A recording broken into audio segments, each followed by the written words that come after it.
Friends, ये हमारा magnetic effect of current का लेक्चर नंबर 7 है। कल हम लोगों ने सोलेनॉइड का मैग्नेटिक फील्ड के प्रोडक्शन के बारे में स्टडी किया था, जिसमें आपको बताया था कि सोलेनॉइड के अंदर मैग्नेटिक फील्ड यूनिफॉर्म होती है और सोलेनॉइड के बाहर मैग्नेटिक फील्ड जो है वो नियरली जीरो होती है, जिसको हम अगर हम इनफाइनाइट सोलेनॉइड लेते हैं तो हम आउटसाइड मैग्नेटिक फील्ड को जीरो लेंगे। ओके, देखें यहाँ पर वो तो इनफाइनाइट अगर बना देंगे, अभी बता रहे हैं यहाँ पर तो और अच्छा समझ में आएगा। यहाँ देखें, ये कल डायग्राम बनाया था, ये सोलेनॉइड का क्रॉस सेक्शन है जो हाँ, ये जो 6 लेक्चर था उसी से रिलेटेड है कंटिन्यू। तो डायग्राम ये कल आपको बना चुके हैं, ठीक है ना। ये क्रॉस सेक्शन है, डॉट का मतलब क्या होता है, इनवर्ड, ये आउटवर्ड। हाँ, डायग्राम कल वाला फिर से बनाएंगे, डेरिवेशन करना है ना। डॉट का वर्ड है और क्रॉस का इनवर्ड है। तो इधर से देखने में बताएं, करंट, ये करंट का डायरेक्शन है, क्रॉस और डॉट, ये करंट है आई, ठीक, कल बताया था ना। ऐसे ये वाइंडिंग, ठीक। तो यहाँ पर ये डॉट है, डॉट का मतलब आउटवर्ड, और ये इनवर्ड। ऐसे हमारी तरफ से ये क्लॉकवाइज है, क्लॉकवाइज होने की वजह से ये साउथ बनेगा और ये नॉर्थ बनेगा। हाँ, हम इस साइड से, ऑब्जर्वर इधर है ना, इस तरफ होगा तो आप देख लें यहाँ पर, अगर आप यहाँ से देखेंगे तो करंट आपकी क्या होगी, एंटी क्लॉक, ठीक है। तो इधर से नॉर्थ होगा और यहाँ पर साउथ होगा। अब जी समझ में आया। तो फिर जो मैग्नेटिक फील्ड लाइंस हैं वो जरा ध्यान दें, मैग्नेट के अंदर होती हैं साउथ टू नॉर्थ। ये हमने मैग्नेटिक फील्ड लाइंस ड्रा की हैं, ये मैग्नेटिक फील्ड का डायरेक्शन है बी का, ठीक है ना, समझ में आ गया ना। बाहर होती हैं नॉर्थ टू साउथ, साउथ बनेगा। इधर से क्लॉकवाइज है तो ये साउथ होगा, उधर एंटी क्लॉक है तो नॉर्थ होगा। अब जरा बात समझ लें जो आप कहना चाह रहे हैं। ये सोलेनॉइड जो है, इसकी लेंथ आइडियल थ्योरी में इनफाइनाइटली है, तो जो नॉर्थ से लाइनें निकलेंगी वही तो वापस आएंगी, ठीक। तो वो कहाँ से होकर आएंगी, पूरे इनफाइनाइट से, तो फिर उसका जीरो हो गया बाहर। आप समझ गए नहीं, कल हमने थ्योरी से बताया था, फिर बताया था कि अगर हम वाइंडिंग को टाइटली बाउंड करते जाएं, लेंथ को इंक्रीज करते जाएं, ठीक है ना, तो धीरे धीरे वहां पर बाहर आउटसाइड जीरो होगा। आइडियल केस में हम एग्जैक्टली जीरो होते हैं। हम नहीं, आइडियल केस में तो यह है कि हमें इसकी लेंथ को ज़्यादा लेना पड़ेगा और डायमीटर को कम।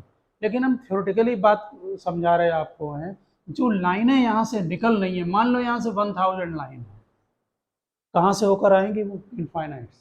इनफाइनाइट तो बहुत बड़ा स्पेस है, तो इसका मतलब यहाँ उसका इफेक्ट जीरो होगा। आप समझ गए ना बात।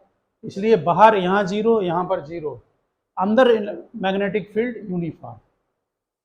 आगे बात समझ में। सर आपने जो बताया था वो तो आपने वेक्टर का, वो तो हमने उससे बताया था आपको, ठीक है ना। लेकिन अच्छा एक बात ध्यान दें, कल की थ्योरी में वो एग्जैक्टली 180 डिग्री पर नहीं थे, तो भी एग्जैक्टली जीरो कहाँ हुए। तो जैसे जैसे अप्रॉक्सीमेट जीरो है ना, लेकिन आप बाइंडिंग को इंक्रीज करते जाएंगे, तो हमने तो दो ही बाइंडिंग के बताया ड्यू टू, यहाँ ध्यान दें बात पर, हमने ड्यू टू दो बाइंडिंग बताया है। अरे भाई, इसका इफेक्ट भी तो होगा यहाँ पर। फिर इनफाइनाइट वायर है, सबका इफेक्ट बनाओ, वो नेट मिलाकर जीरो होगा। आप समझ गए ना। कुल मिला के ध्यान रखें, आउटसाइड मैग्नेटिक फील्ड जीरो लिखेंगे और इनसाइड मैग्नेटिक फील्ड यूनिफॉर्म लिखेंगे। समझ गए ना। बनाओ डायग्राम फटाफट।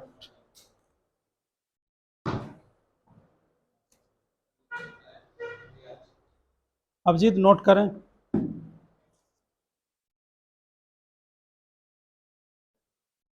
वहाँ पर ये कोई मार्कर है क्या, रेड कलर का, उस जगह नहीं है। हाँ, मैं देख रहा हूँ इधर, इसमें एक्चुअली में इंक ज़्यादा हो गई थी। हाँ, जल्दी बनाए डायग्राम।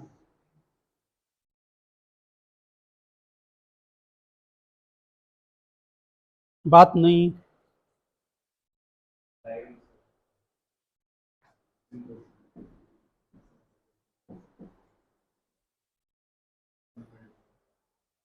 देखिए, ये जो हम जब बनाते हैं इसमें जो लूप लिया है हमने, ये PQRS, ये एम्पीरियन लूप है। एक रेक्टेंगुलर लूप भी लिख देते हैं, ठीक है ना, एम्पियर के नाम पर हो गया एम्पीरियन लूप, ठीक है ना। यहाँ पर ध्यान दें बात पर, इसमें जो मैग्नेटिक फील्ड का डायरेक्शन है वो किधर है, लेफ्ट टू राइट है, ये डायरेक्शन है। तो यहाँ पर डायरेक्शन भी लूप में इस तरफ होंगे। हाँ, अंदर साउथ टू नॉर्थ ही होता है मैग्नेटिक, ठीक है ना ये। हाँ, मैग्नेट के अंदर साउथ टू नॉर्थ, मैग्नेट के बाहर नॉर्थ टू साउथ होता है। समझ गए ना। जैसे गॉस लॉ में आप सरफेस बनाते थे ना, कौन से सरफेस बनाए थे आपने, गॉसियन सरफेस की शेप क्या क्या होती है, सिलेंड्रिकल थी, स्फेरिकल, और एक और होती है क्यूबिकल भी बनती है, वो एनसीईआरटी में डेरिवेशन है उसका, ठीक है ना, 3 होती हैं। तो यहाँ पर बना लिया डायग्राम, नोट करें।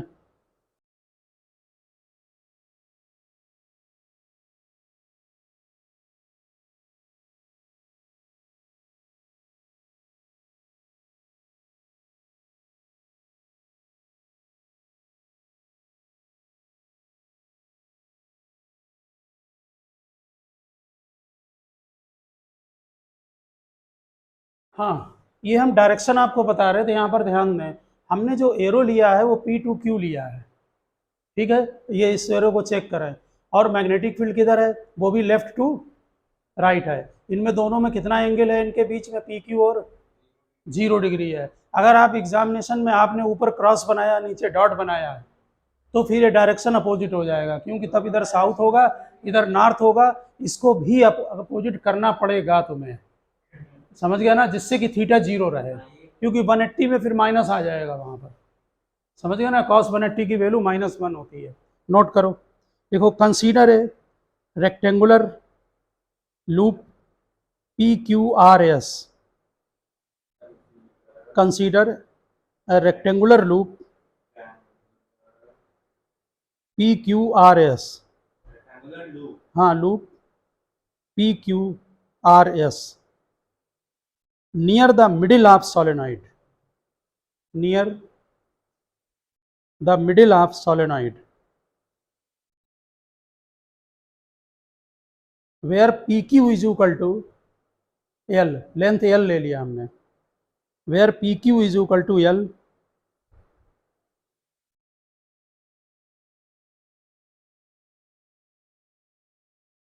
let magnetic field along the path PQ, let magnetic field along the path PQ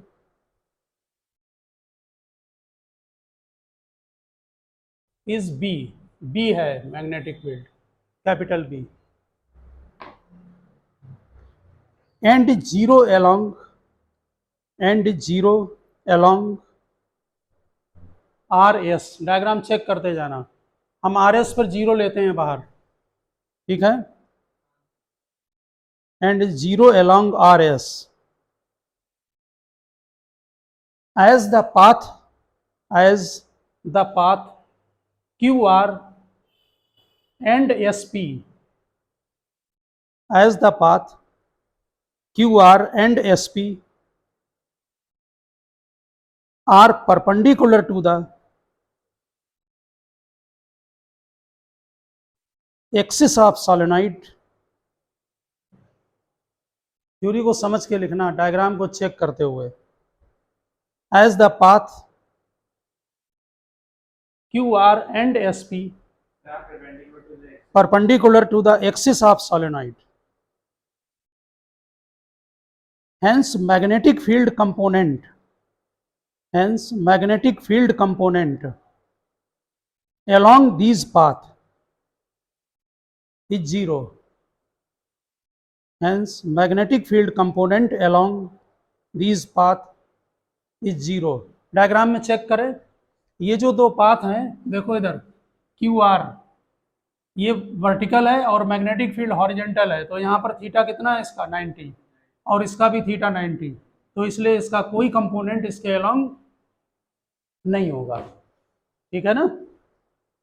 क्या लिखा, magnetic field component along this path is 0, therefore path QR and SP will not contribute, therefore path QR and SP will not contribute the line integral of magnetic field. The line integral of magnetic field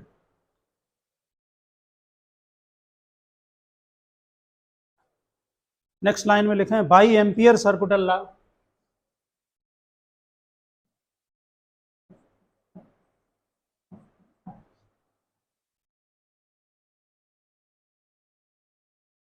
देखें जरा diagram में, ampere circular law में B dot D L जो है हम पूरा path ले रहे हैं पी क्यू आर एस, ये हमारी एम्पियर सर्कुलर लॉ की लेफ्ट हैंड साइड है। ठीक, इसको हम पार्ट में डिवाइड करेंगे P to Q, B dot D L plus Q to R, B dot D L plus R S, B dot D L plus, यहाँ पर एक पॉइंट को चेक करना, S P B dot D L. देखो यहाँ पर closed integration का sign होगा लेकिन इनमें नहीं लगेगा क्योंकि ये ओपन हो गए हैं। समझ गए ना, हमने चारों साइड जो थी वो इनको अलग कर लिया है। ठीक है, इसमें से कौन कौन सी जीरो हैं जल्दी बोलो, हम थ्योरी में आप लिख चुके हैं। एक तो ये तीनों जीरो हैं, क्यू आर, आर एस और एस पी। ठीक है ना, नहीं पी क्यू में जीरो नहीं है क्योंकि वो इनसाइड है, वही तो हमें कैलकुलेट करना है। तो Q R B dot D L R S B dot D L और तीसरा S P B dot D L, ये सभी जीरो होंगे। इनमें देखिए इन दो के लिए थीटा 90 है और ऊपर वाले में मैग्नेटिक फील्ड ही जीरो है। आप समझ गए होंगे ना, इनको आप पेपर में सेपरेट करके भी लिख सकते हैं। देखो हाँ जरा ध्यान दें, आप इनको अगर चाहें ध्यान दें अलग अलग भी कर सकते हैं। देखो जैसे क्यू आर है बी डॉट डी एल, देखिए इधर क्यू टू आर, ठीक, इसमें ये थीटा 90 है, बी डी एल कॉस 90, इसलिए जीरो है। आप समझ गए ना बात, ठीक। और ये वाले में भी थीटा 90 है, किसमें, S to P B dot D L, इसको भी आप ओपन करेंगे, S to P B D L cos 90 होगा, इसलिए ये भी जीरो है। समझ गए ना, वैसे आप डायरेक्ट चाहें तो पेपर में वहां लिख सकते हैं। और आउटसाइड क्यों जीरो है, क्योंकि मैग्नेटिक फील्ड ही जीरो है वहां पर, वहां मैग्नेटिक फील्ड नहीं कंट्रीब्यूशन है कोई भी। तो एक तो ये जीरो हमने आपको बता दिया, दूसरा ये जीरो इसलिए है क्योंकि थीटा 90 है, और तीसरा वाला जो आपका आता है R to S B dot D L, इसमें ये इसलिए जीरो है क्योंकि यहाँ पर मैग्नेटिक फील्ड जीरो है। आगे बात ठीक से समझ में, ठीक, तीनों जल्दी नोट करें तो हम उसमें आगे डेरिवेशन कंप्लीट करें। डेरिवेशन छोटा है, अगर इसको ना लिखा जाए तो इसमें कुछ नहीं है, सीधे आप डायरेक्ट इसको जीरो हैं। अरे आपने पूछा ना ये तीनों जीरो कैसे हैं, तो हमने आपको बताया कि ये दो में 90 बन रहा है इसलिए जीरो है, और एक इसलिए जीरो है क्योंकि उसमें मैग्नेटिक फील्ड जीरो है। ठीक है, आप लिखना चाहें लिखें, नहीं थ्योरी में भी आप वो चीज़ लिख चुके हैं। आ रही बात समझ में, ये लाइन हटा रहे हैं ऊपर वाली। अरे तुम डिले क्यों करते हो, तुरंत लिखा करो ना, लिख लिया होगा इन्होंने। अब इनकी कॉपी से नोट करना, इधर देखो आगे, यहाँ पर अब 4 पोर्शन थे, ठीक है, अब उसमें अब कॉपी उनको दे दें, नहीं तो ठीक है। यहाँ पर देखिए अब केवल एक पोर्शन यहाँ पर बचता है, देखिए बी डॉट डी एल, कौन सा पोर्शन बचा, पी टू क्यू, ये वाला, इसकी वैल्यू कितनी होगी, ये क्लोज्ड इंटीग्रेशन हम हटा रहे हैं, ये होगी बी डीएल का इंटीग्रेशन एल होगा और कॉस 0 बीएल, आपने लेंथ एल ली है वहां पर, एज्यूम की है। हाँ नीचे नोट कर लिया ये, ठीक है, ठीक है ना, यहां से नोट करो, जल्दी लिखा करो फटाफट, देखते जाओ, माइंड कंसंट्रेशन बनाओ, क्या बोला जा रहा है तुरंत नोट करें। अब यहाँ पर ध्यान दें, इसमें एक यहाँ पर टर्म लेते हैं स्मॉल एन, लिखिए let N be the number of turn per unit length, let N be the number of turn per unit length.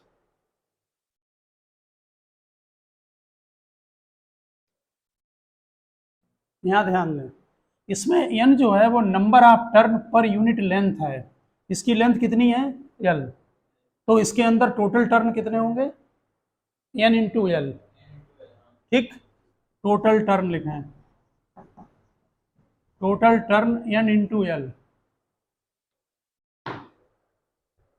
अब टोटल करंट, एक टर्न में कितनी करंट है I, ठीक है ना, तो टोटल करंट कितनी होगी, हाँ टोटल नहीं, ये भी मल्टीप्लाई होगा एन एल आई, बात समझ गए ना, एक टर्न में current I, total turn N L है, तो टोटल आपका जो है वो करंट हो गई एन एल आई। आप इसे एम्पियर से, हाँ बोलो, हाँ क्योंकि आई इनक्लोज्ड लेते हैं, टोटल इस लूप के अंदर जितनी करंट होगी टोटल इनक्लोज्ड लेनी है, तो जितने टर्न है वो उनको मल्टीप्लाई करना पड़ेगा। अब जरा ध्यान दें, आपका जो एम्पियर सर्कुलर लॉ है B dot D L is equal to क्या होता है, म्यू नॉट आई इनक्लोज्ड, यही टोटल करंट हमारी आई इन है, यानी इनक्लोज्ड है, या टोटल लिख सकते हैं।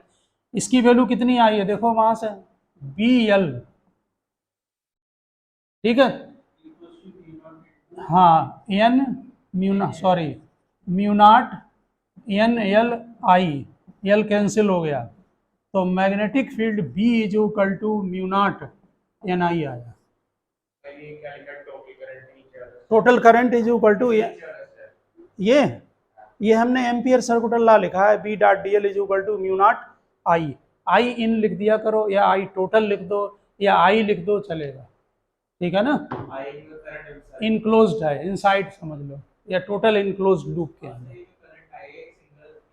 सिंगल वायर की है आई करंट, हाँ नहीं पीक्यू नहीं, पीक्यू तो लूप है पूरा, ये टोटल करंट जो आई इन आई वो इसके अंदर एक वायर में करंट होगी, इसके अंदर तो बहुत सारे वायर होंगे, आप समझ गए ना, टोटल हो गया, ठीक है ना, क्योंकि हमें टोटल करंट यहाँ पर लेनी होती है, तो क्या बना फार्मूला सॉलिनॉइड का, म्यू नॉट बोलो एन आई, स्मॉल एन क्या है, number of turn per unit length है, समझ गए ना बात को, ठीक है ना।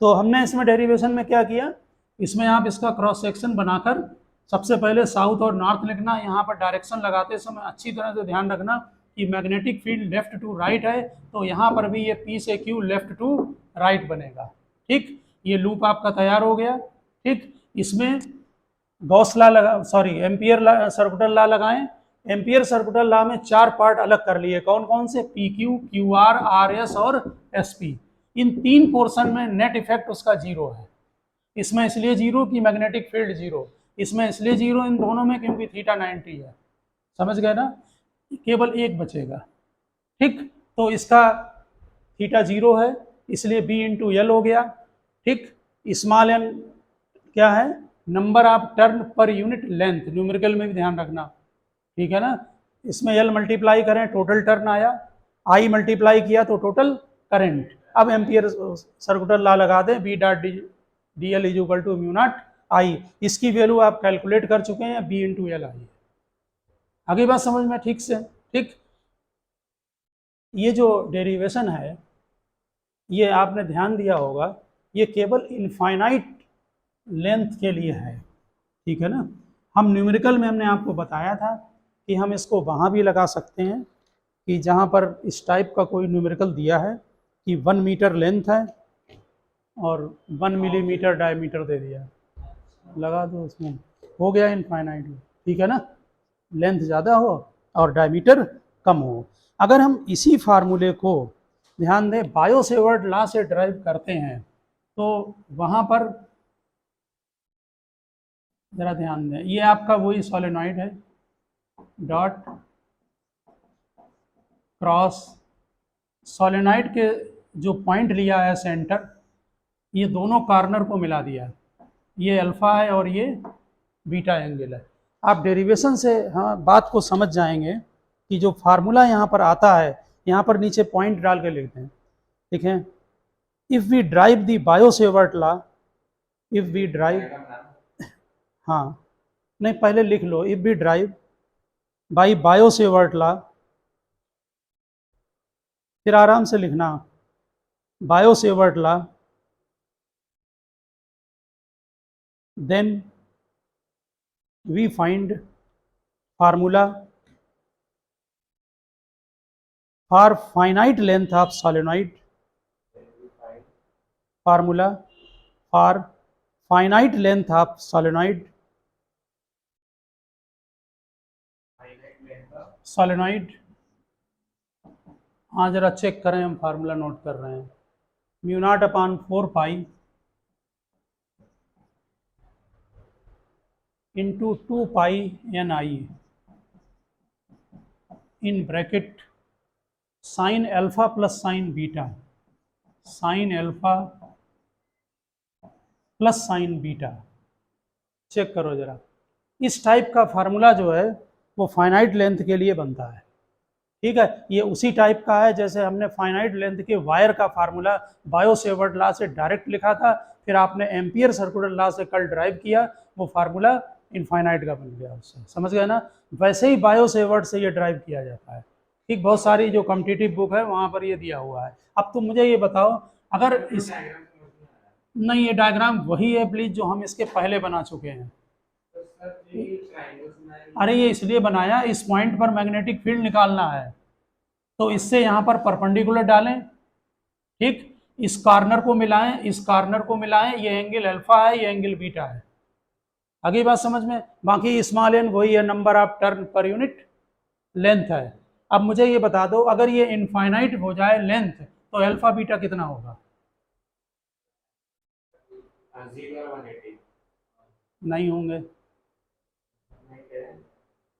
इधर देखो, इसकी लेंथ को बढ़ाओ, ये देखो अल्फा इंक्रीज हुआ, और लेंथ इंक्रीज करो, अल्फा और इंक्रीज हुआ, इनफाइनाइट होगा तो ये 90 हो जाएगा। अभी स्ट्रेट वायर में हम लोग यूज कर चुके हैं, तो यहाँ पर लिखो first point, for infinite length alpha is equal to beta is equal to, ये केवल वेरिफिकेशन कर रहे हैं, और फार्मूला चेक करो, B is equal to mu not an I, 2 4 cancel हो गया, और म्यू नॉट एन आई क्या नहीं होगा, पैरेलल हो जाएंगी इनफाइनाइट के लिए। ये बात आपने स्ट्रेट में क्यों नहीं पूछी थी? स्ट्रेट में भी था यही कि यहाँ पर मैग्नेटिक फील्ड कैलकुलेट करना है, कॉर्नर को मिलाया और फिर इसकी लेंथ को इंक्रीज करते जाएं तो ये लेंथ सीधी हो जाएगी। हाँ नहीं, वो डेरिवेशन आया है, हम उसको नहीं ले रहे हैं, मतलब आप बात नहीं समझ रहे हो, ये तो डेरिवेशन है, वो वहाँ से सीखना पड़ेगा पूरा डेरिवेशन बायो सेवर्ट लॉ से, वहाँ से रिजल्ट है ये सीधे। नहीं, आपके कॉम्पिटिटिव को करना है तो है ज़रूरत, नहीं तो नहीं है, बोर्ड में नहीं पूछेंगे। अरे यार फार्मूला तो पड़ेगी ज़रूरत, हाँ डेरिवेशन नहीं आते हैं आपको मालूम है, ठीक है ना। आप यहाँ पर आगे बढ़ें, यहाँ दूसरा पॉइंट चेक करें, अगर हमारा पॉइंट यहाँ कॉर्नर पर है, इसका मतलब एक तरफ इनफाइनाइट है और एक तरफ यहीं कॉर्नर पर मैग्नेटिक फील्ड निकालना है, ठीक है ना। ये फार्मूला यहीं से लिखा जाता है, सभी बुक्स में ये बात लिखते हैं यहाँ पर, ठीक है ना। तब क्या होगा जरा बताएं, सेकंड में अल्फा 0, ये बीटा इधर ले लो चाहे यहाँ ले लो, एक ही बात है, तो एल हाँ, और बीटा 90, ये बोर्ड में है, ध्यान रखना, ये पूछते हैं वहाँ पर। तब B इज इक्वल टू हो जाएगा हाफ म्यू नॉट एन आई, लगभग नियरली हाफ आता है। ये पूछा जाता है, ध्यान रखना बोर्ड में, ये कि हाफ हो जाता है, ये बात ध्यान रखनी है कॉर्नर पर। हाँ कि ये लर्न कर लो फार्मूला कि कॉर्नर पर जो है अगर पूछा जाए तो हाफ हो जाएगा। समझ गए ना? ये डायग्राम हटा रहे हैं हम यहाँ पर है, ठीक है। तो इसका अगर आप वो बनाते हैं, फाइनाइट लेंथ के लिए ग्राफ बनाते हैं, मैग्नेटिक फील्ड, यहाँ लेंथ हमने एल ले ली थी, तो यहाँ Ly2 और यहाँ -Ly2, बीच में मैग्नेटिक फील्ड यूनिफॉर्म है और कॉर्नर पर जाकर मैग्नेटिक फील्ड कम हो जाएगा। नहीं, टोटल लेंथ ये एल वो नहीं है डेरिवेशन वाला, ये हमने सोलेनॉइड की लेंथ ली है टोटल। समझ गए ना? तो एक कॉर्नर पर जाएंगे, अगर मान लो यहाँ पर मैग्नेटिक फील्ड B0 है, तो यहाँ कॉर्नर पर जाकर मैग्नेटिक फील्ड B0/2 हो जाएगा। समझ गए ना? क्यों मैग्नेटिक फील्ड, अभी लिखा फार्मूला आपने ऊपर कि मैग्नेटिक फील्ड हाफ हो जाता है कॉर्नर पर।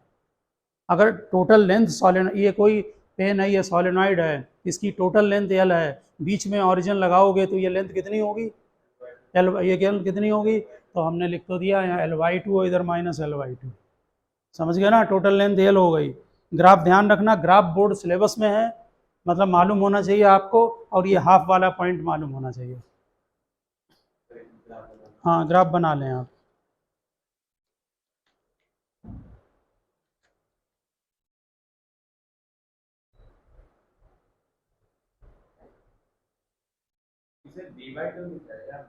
B0 तो ये ग्राफ के लिए लिखा है, B0 यहाँ पर मैग्नीट्यूड इसका मान लिया, कॉर्नर पर हाफ होता है तो B0/2 कर दिया। ओके,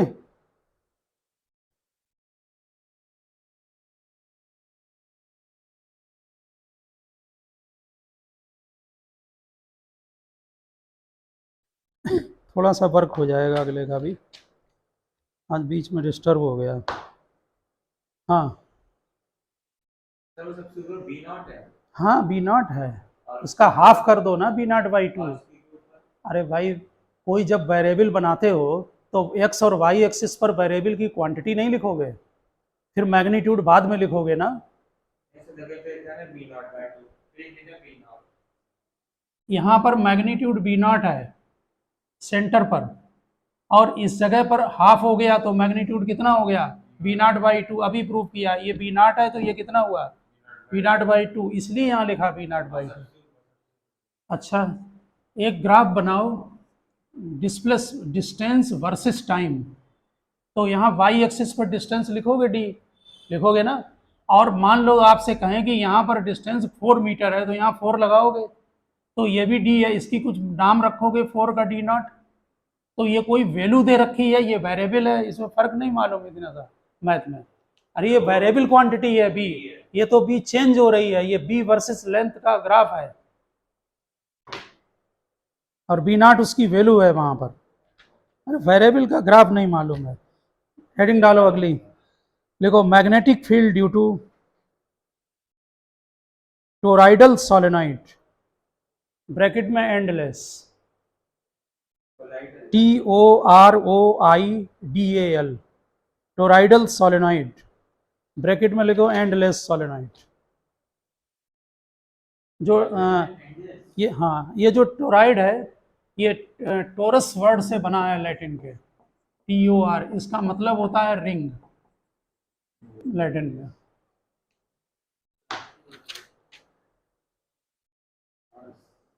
उसी तरह ये रिंग टाइप का ही होता है। नीचे लिखे हैं, बना लिया ना? देखो, ए toroid is a hollow circular, a toroid is a hollow circular ring on which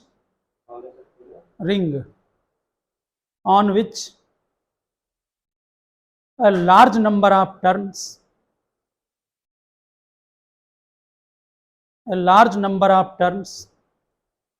of a laminated conducting wire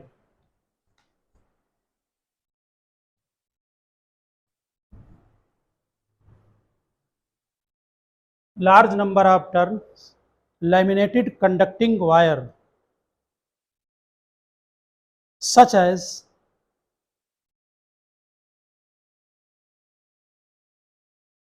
copper are closely wound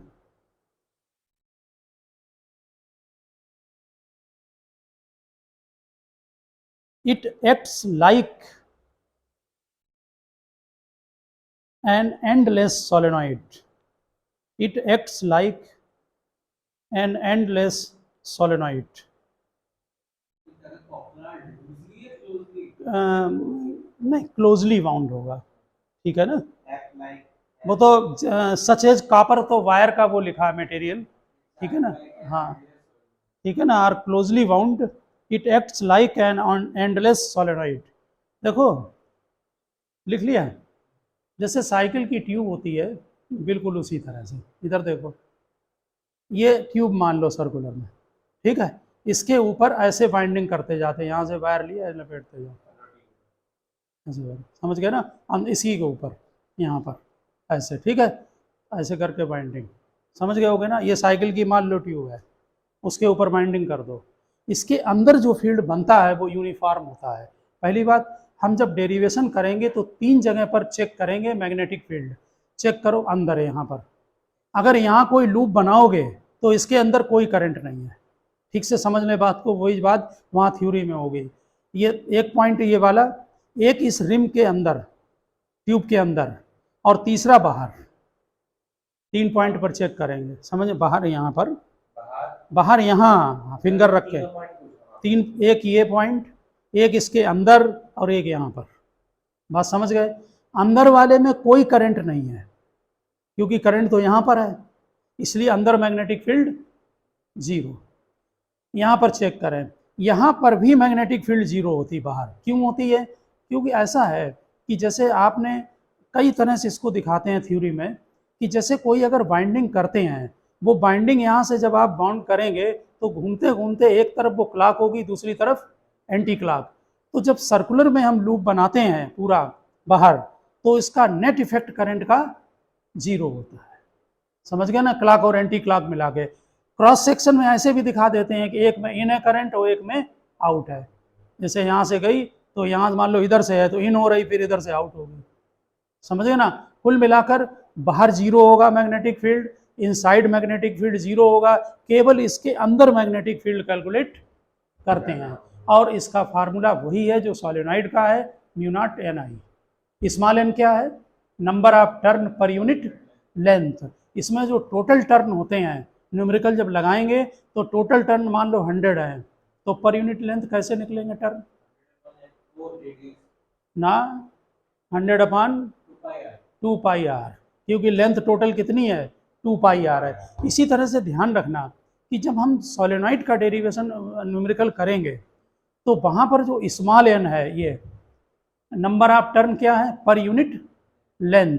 कभी कभी क्या करते हैं, टोटल टर्न दे देते हैं, लेंथ दे देंगे, तो फिर लेंथ को डिवाइड कर लो टर्न में, तो पर यूनिट लेंथ।